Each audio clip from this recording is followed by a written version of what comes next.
আপনার প্রাথমিক সূচনা বক্তব্যে আপনি খুব আবেগ ঘন বক্তৃতা দিয়েছেন, যদিও আমি 5 মিনিট পরে এসেছি, শুনে আমি বিমোহিত হয়েছি।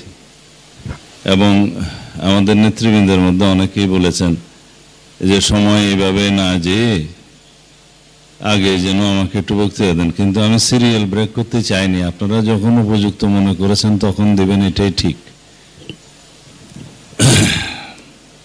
আমি কি বলবো, বিগত 2টা অথবা 3টা সেশনে একই বিষয়ে অনেকবার বক্তব্য দিয়েছি।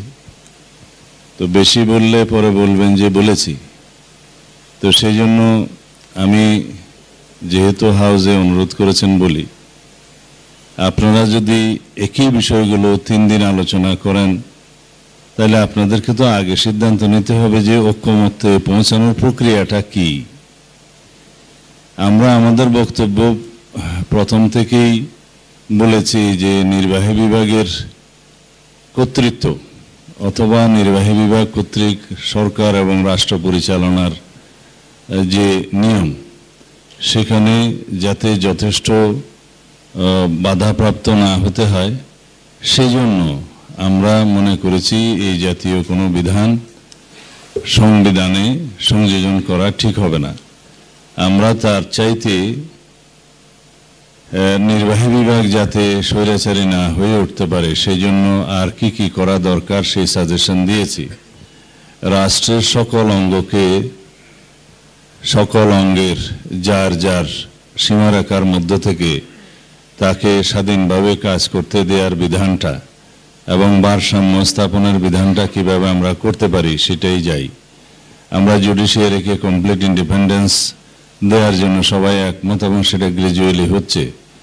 নির্বাচন কমিশন স্বাধীনভাবে কেয়ারটেকার সরকারের অধীনে নির্বাচন পরিচালনা করবে, সেটা প্রায় হয়ে যাওয়ার পথে। কয়েকদিনের মধ্যে 13 অ্যামেন্ডমেন্টের যে মামলাটা পেন্ডিং আছে রিভিউতে অ্যাপিলেট ডিভিশনে, সেটা শুনানির জন্য নির্ধারিত হবে বলে শুনেছি। সেটা যদি জনগণের পক্ষে যায় তাহলে কেয়ারটেকার সরকার ইন প্লেস হবে, যেভাবে আর্টিকেল 58 ক এবং 2 ক পরিচ্ছেদের 58-এর ধারাগুলো পুনর্বহাল হবে। সেই হিসাবে যখন এখানে কেয়ারটেকার সরকার পদ্ধতিতে আরও সংশোধন আনা যায় কিনা সেই আলোচনা হবে। সেখানে সবাই অংশগ্রহণ করলে মতামত দিয়ে আরও কি কি বিধান করা যায় কেয়ারটেকার গঠন সম্পর্কিত সেই আলোচনা তখন হবে।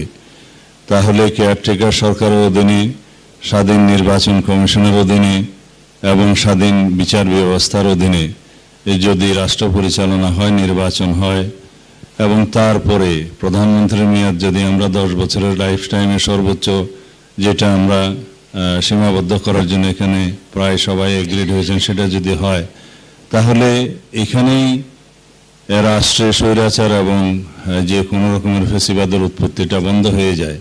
কিন্তু রাষ্ট্র পরিচালনার জন্য নির্বাহী বিভাগের হাত বাঁধা এবং পা বাঁধা এবং নির্বাহী বিভাগকে সব জায়গায় সীমাবদ্ধ করে রাখার মধ্য দিয়ে কোনো কার্যকর সরকার রাষ্ট্র পরিচালনা করতে পারবে না। এই কথাগুলো আমরা বলেছি।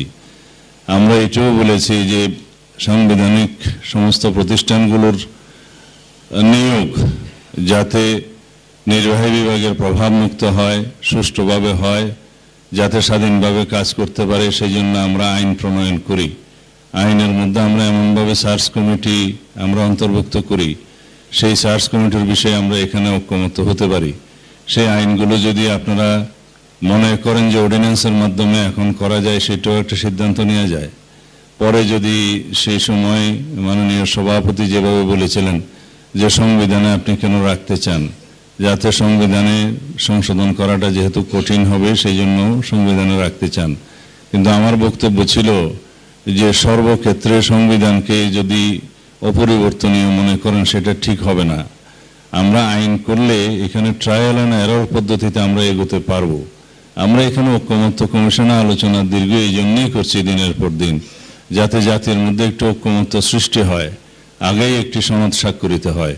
এখানে যদি একটা অবিশ্বাসের বিষয় যদি এখন এখানে স্থান পায়, যদি এখানে স্থান পায় যে জাতীয় ঐকমত্য কমিশনের পক্ষ থেকে যে সমস্ত প্রস্তাব দেয়া হচ্ছে সেটা আমাদেরকে অতি অবশ্যই মানতে হবে, তাহলে কি আমরা ঐকমত্যে আসতে পারবো? সেরকম ধারণা থেকে যেন আমরা মুক্ত হই।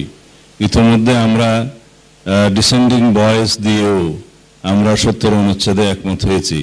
আমরা পার্লামেন্টের স্থায়ী কমিটিগুলো বিরোধী দলের সদস্যদের থেকে সভাপতি দেওয়ার জন্য, যাতে দেখা যায় আসনের সংখ্যা অনুপাতে প্রায় অধিকাংশই, মানে সংখ্যা অনুপাতে অধিকাংশ স্থায়ী কমিটিগুলো দেওয়ার বিষয়ে আমরা ঐকমত্য হয়েছি। আমরা প্রধানমন্ত্রীর পদ সারা জীবনে যাতে 10 বছর, কেউ 10 বছরের বেশি আসীন না থাকতে পারে প্রধানমন্ত্রীত্বে, সেই বিষয়েও প্রায় ঐকমত্য হয়েছি। আমরা রাষ্ট্রপতি নির্বাচনের জন্য গোপন ব্যালটের মাধ্যমে স্বাধীনভাবে যদি উভয় কক্ষ, যদি উচ্চ কক্ষ প্রতিষ্ঠিত হয়, উচ্চ কক্ষ সহ এমপিদেরকে ভোট দেওয়ার বিষয়ে এই বিধান করার জন্য আমরা একমত হয়েছি। আমরা চিফ জাস্টিস নিয়োগের ক্ষেত্রে শুধু একটি দল বাদে বাকি প্রায় সবাই একমত হয়েছে যে সিনিয়র মোস্ট অ্যাপিলেট ডিভিশনের 2 জনের মধ্য থেকে রাষ্ট্রপতি স্বাধীনভাবে চিফ জাস্টিস নিয়োগ করবেন। এতগুলো পজিটিভ পরিবর্তনের পরেও যদি এখন আমরা প্রতি ক্ষেত্রে যদি জাতীয় ঐকমত্য কমিশনের এই প্রস্তাবগুলো যদি সংবিধানে অন্তর্ভুক্ত করার জন্য আমরা দিনের পর দিন আলোচনা করি, তাতে ফায়দা কি হবে? তো সেই জন্য আমি মনে করি যে ঐকমত্য কিভাবে প্রতিষ্ঠিত হবে এবং সে কোন প্রক্রিয়া, সেটা আগে নির্ধারণ করেন। সারাদিন আলোচনা করে যদি হয় যে এতগুলো দল একমত হলো না, বিকেলবেলা আমরা বললাম যে জাতীয় ঐকমত্য প্রতিষ্ঠা হলো না, তাহলে সময়ের অপচয় হবে, এখানে শুধু আলোচনা এবং খানাপিনা হবে। সেই জন্য আমি একই জিনিস বারবার বলে আপনাদেরকে বিরক্তির উদ্রেক করতে চাই না। আমরা আসুন একটা ঐকমত্য প্রতিষ্ঠা যে সমস্ত বিষয়ে হবে সেগুলো চার্টার করি, আর যেগুলো বিষয়ে ঐকমত্য প্রতিষ্ঠা হবে না, সেগুলো বাস্তবায়ন হবে না, সেটা তো মাননীয় প্রধান উপদেষ্টা তার উদ্বোধনী ভাষণে বলেই দিয়েছিলেন। আমরা সেই জায়গায় যাই। ধন্যবাদ। যদি আবার পরে এলাও করেন বলবো, আমি অবশ্য বেশি বলতে চাচ্ছি না।